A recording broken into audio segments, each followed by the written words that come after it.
Hi అండి. ఈరోజు పొడుపు కథ ప్రశ్న. ఐదుగురిలో చిన్నోడు పెళ్ళికి మాత్రం పెద్దోడు. ఏమిటది? ప్రశ్న మరొకసారండి. ఐదుగురిలో చిన్నోడు పెళ్ళికి మాత్రం పెద్దోడు. ఏమిటది? తెలిస్తే కమెంట్ సెక్షన్లో తప్పకుండా కమెంట్ చేయండి ఫ్రెండ్స్. ప్రతి ప్రశ్నకు ఆన్సర్ చేసిన ప్రతి ఒక్కరికి నా కృతజ్ఞతలు. హాయ్ అండి, నమస్తే. నేను Jhansi. Welcome to our channel Jhansi cooking gardening vlogs. ఎలా ఉన్నారని అందరూ బాగున్నారా? నేనైతే చాలా బాగున్నాను. మీరు కూడా చాలా చాలా బాగుండాలని మనస్ఫూర్తిగా కోరుకుంటున్నాను. అన్ని యూస్ఫుల్ టిప్స్ ఏనండి. వీడియోని ఎక్కడ కూడా స్కిప్ చేయకుండా చివరి వరకు చూసి వీడియో నచ్చితే చిన్న లైక్ చేయండి ఫ్రెండ్స్. అన్ని అద్భుతమైన టిప్స్ అండి. వీడియోని ఎక్కడ కూడా స్కిప్ చేయకుండా చివరి వరకు చూసి వీడియో నచ్చితే తప్పకుండా లైక్ చేయడం మాత్రం మర్చిపోకండి ఫ్రెండ్స్. మీరు ఇచ్చే చిన్న లైక్ నాకు సపోర్టింగ్గా ఉంటుంది, మరికొంతమందికి రీచ్ అవుతుంది కాబట్టి ప్లీజ్ అండి తప్పకుండా లైక్ చేయడం మాత్రం మర్చిపోకండి ఫ్రెండ్స్. ఈ టిప్స్ అన్నిటిలో ఏదో ఒక టిప్ యూజ్ అవుతుంది అనుకుంటే ప్లీజ్ అండి కమెంట్ సెక్షన్లో మీకు ఏ టిప్ అయితే బాగా నచ్చిందో తప్పకుండా కమెంట్ చేయడం మాత్రం మర్చిపోకండి ఫ్రెండ్స్. ఫస్ట్ టైం మన ఛానల్ ఎవరైనా చూస్తుంటే ప్లీజ్ అండి ప్రీవియస్ వీడియో చూసి మీకు నచ్చి కంటెంట్ ఉంది అనుకుంటే ఛానల్ని సబ్స్క్రైబ్ చేసుకోండి. ఈ రోజు పెళ్లి రోజు పుట్టినరోజు జరుపుకున్న ప్రతి ఒక్కరికి కూడా హార్ట్ఫుల్ కంగ్రాట్స్ అండి. Many more happy returns of the day. ఎలాంటి పెళ్లి రోజులు పుట్టినరోజులన్నీ జరుపుకోవాలని మనస్ఫూర్తిగా కోరుకుంటున్నాను. ఫస్ట్ టిప్ని తెలుసుకునే ముందు చిన్న రిక్వెస్ట్ అండి. వాయిస్ అయితే కొంచెం బ్రేక్ అవుతుందండి, కొంచెం జలుబు చేసినట్లుగా ఉంది. సో తప్పకుండా స్కిప్ చేయకుండా వీడియోని చివరి వరకు చూడటానికి ప్రయత్నించేయండి ఫ్రెండ్స్. కొంచెం వాయిస్ అయితే ఇబ్బందిగా ఉంది, తప్పకుండా ఇబ్బంది పడకుండా ప్లీజ్ అండి తప్పకుండా వీడియోని చూడటానికి ట్రై చేయండి ఫ్రెండ్స్. డస్ట్ ఎత్తుకునే ప్లాస్టిక్ చాట్ అయితే ఉంటుంది కదండి, ఇలా మన డస్ట్ అంతా కూడా ఈ చాట్లోకి ఎత్తుకుని పారబోస్తూ ఉంటాము. ఒక్కొక్కసారి హెయిర్స్ అనేది వచ్చేస్తూ ఉంటాయి కదండి. ఇలా హెయిర్స్ మనం ఊడ్చేటప్పుడు చిరాగ్గా ఉంటుంది కదండి, ఒక్క చోట కూడుస్తుంటే మరొక చోటకి వెళ్ళిపోతూ ఉంటాయి. అటువంటి ఇబ్బంది ఏమీ లేకుండా ఇలా డబుల్ ప్లాస్టర్ టేప్ అయితే ఇలా చిన్నగా కట్ చేసుకొని రెండు వైపులా కూడా ఇలా అంటించేసుకొని ఇలా ఊడ్చుకున్నాం అనుకోండి ఎంటికలు ఎగిరిపోకుండా చక్కగా అందులోనే ఉంటాయండి. సో యూజ్ అవుతుంది అనుకుంటే తప్పకుండా ట్రై చేయండి. ఇంకా సెకండ్ టిప్ అయితే తెలుసుకుందాం. పర్ఫ్యూమ్ అయిపోయిన తర్వాత మనం పడేస్తూ ఉంటాం కదండి, ఇలా చక్కగా యూజ్ చేసుకోవచ్చు. ఇలా మనం కబోర్డ్స్లో బట్టలు పెట్టుకుంటూ ఉంటాం కదండి, ఇలా పెట్టుకున్నాం అనుకోండి అయిపోయినా కూడా మంచి స్మెల్ వస్తుంది. సో యూజ్ అవుతుంది అనుకుంటే తప్పకుండా ట్రై చేయండి. Tip number 3. ఒక్కొక్కసారి అన్నం అనుకోకుండా మాడిపోతూ ఉంటుంది కదండి, బ్యాడ్ స్మెల్ వచ్చేస్తూ ఉంటుంది, ఇలా మాడు వాసన వస్తూ ఉంటుంది కదండి. అలా మాడు వాసన లేకుండా ఉండాలి అంటే ఇలా వేడిగా ఉన్నప్పుడే రైస్లో ఇలాగ ఆనియన్స్ అయితే పైన శుభ్రంగా తొక్కని తీసేసుకుని ఇలా వాటర్లో క్లీన్ చేసుకుని అక్కడొకటి పెట్టేస్తే ఆనియన్స్ ఇలా మాడు వాసన అబ్జర్వ్ చేసుకుంటుంది కాబట్టి బ్యాడ్ స్మెల్ లేకుండా ఉంటుంది, మంచి స్మెల్ వస్తుంది. సో యూజ్ అవుతుంది అనుకుంటే ట్రై చేయండి. నెక్స్ట్ టిప్ని తెలుసుకుంటే ముందు చిన్న రిక్వెస్ట్ అండి. ఈ టిప్స్ అన్నిటిలో ఏదో ఒక టిప్ యూజ్ అవుతుంది అనుకుంటే ప్లీజ్ అండి చిన్న లైక్ ఇవ్వటం మాత్రం మర్చిపోకండి ఫ్రెండ్స్. మీరు ఇచ్చే చిన్న లైక్ నాకు సపోర్టింగ్గా ఉంటుంది, మరికొంతమందికి రీచ్ అవుతుంది కాబట్టి ప్లీజ్ అండి లైక్ చేయటం మాత్రం మర్చిపోకండి ఫ్రెండ్స్. ఏదైనా ఒక గాజు గ్లాస్ తీసుకొని దానిలో అయితే ఒక స్పూన్ అయితే తేనె వేసుకొని ఒక అరబద్ద నిమ్మరసం పిండేసుకొని దీంట్లో ఒక 1 టీ స్పూన్ పసుపు అయితే వేసుకోవాలండి. ఇది చాలా బాగా పనిచేస్తుంది.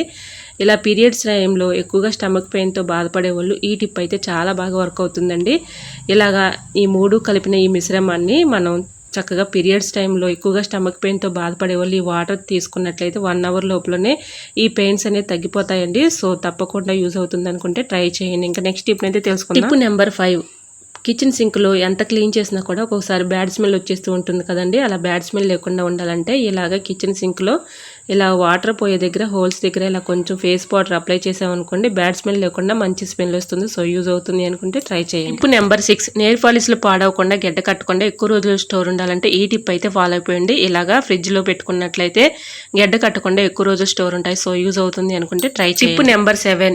పొయ్యి అయితే వెలిగించుకొని ఇలాగ అట్ల పెన్నం పెట్టుకుని అట్ల పెన్నం పైన ఒక స్పూను సాల్ట్ వేసుకుని ఒక 1 టీ స్పూను బేకింగ్ పౌడర్ వేసుకోవాలండి. అలానే పేస్ట్ ఉంటుంది కదండి, పేస్ట్ మనం యూజ్ చేసుకునే టూత్ పేస్ట్ ఏ పేస్ట్ అయినా కూడా ఇలా కొంచెం అయితే వేసేసుకొని ఇలా కొంచెం అయితే హీట్ వచ్చింది కదండి, కొన్ని వాటర్ పోసుకుంటూ ఇలాగ మొత్తం కూడా ఇది అంతా మరిగిన దాకా కూడా బాగా మరిగించుకోవాలండి. ఈ వాటర్ చాలా బాగా హెల్ప్ అవుతుంది. ఇలా మొత్తం కూడా మరిగించేసుకొని స్టీల్ అట్లకర అయితే ఉంటుంది కదండి, మనం దోశలు పోసుకున్నప్పుడు వేసుకునే అట్లకర అయితే ఉంటుంది కదండి, అలాంటి అట్లకర తీసుకొని ఇలాగా సైడ్లో ఉన్నటువంటి ఇలాగ పెచ్చులు కట్టినటువంటి ఇదంతా బ్లాక్ కలర్లో ఉంది కదండి, ఇలా మరిగించుకునేటప్పుడే స్టీల్ అట్లకరతో ఇలా అనుకుంటూ ఉన్నాం అనుకోండి అట్ల పెన్ను చక్కగా క్లీన్ అయిపోతుందండి, కొత్త దానిలా మెరిసిపోతుంది. దోశలు కూడా చక్కగా వస్తాయి. ఈ విధంగా కొంచెం మరుగుతున్నప్పుడే మనం ఇలా క్లీన్ చేసుకున్నాం అనుకోండి చక్కగా క్లీన్ అయిపోతుంది. సో యూజ్ అవుతుంది అనుకుంటే ట్రై చేయండి. నెంబర్ 8.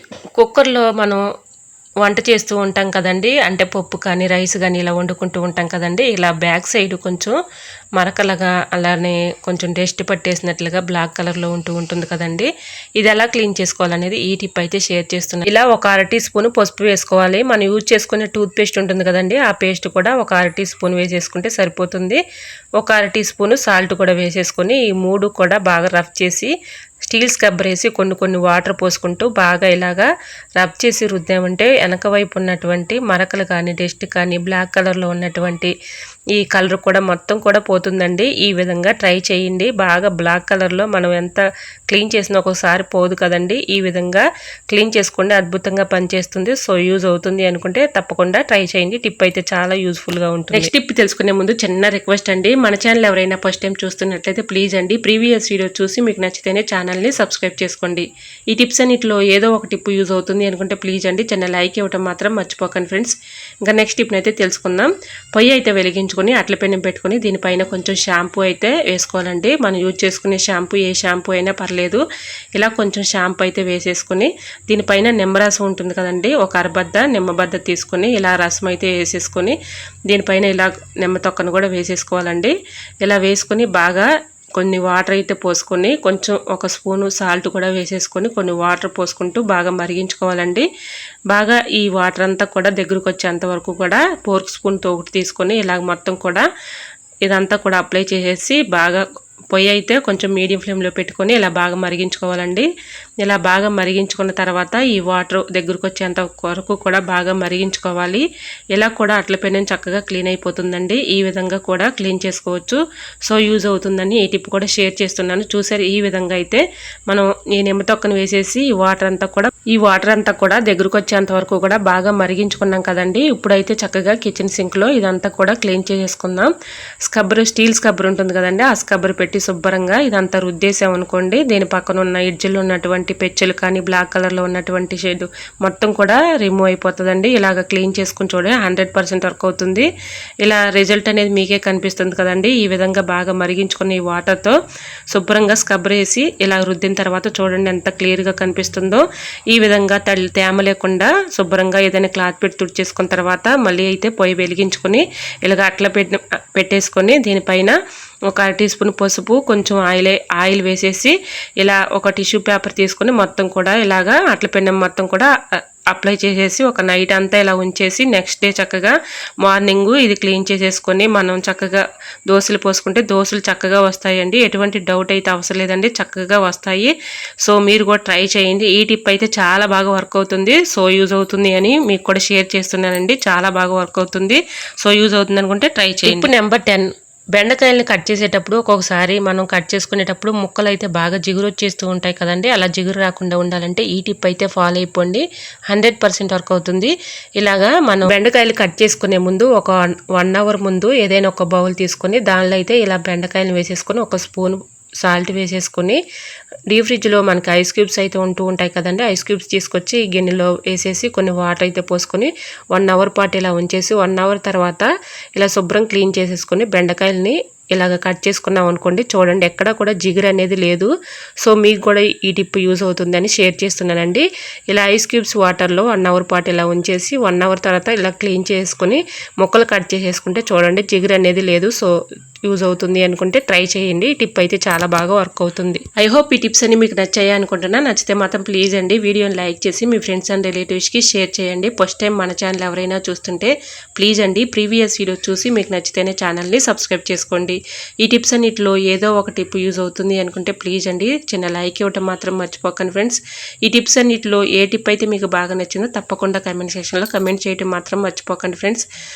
ఈ రోజు అడిగిన పొడుపు కథ క్వశ్చన్ కూడా ఆన్సర్ తెలిస్తే తప్పకుండా కమెంట్ సెక్షన్లో కమెంట్ చేయండి ఫ్రెండ్స్. ప్రతి ప్రశ్నకు ఆన్సర్ చేసిన ప్రతి ఒక్కరికి కూడా నా కృతజ్ఞతలు తెలియజేసుకుంటానండి. ఎంతగానో రెస్పాండ్ అయ్యి కరెక్ట్ ఆన్సర్లు పంపిస్తున్నారు ప్రతి ఒక్కరికి కూడా నా కృతజ్ఞతలు తెలియజేసుకుంటున్నానండి.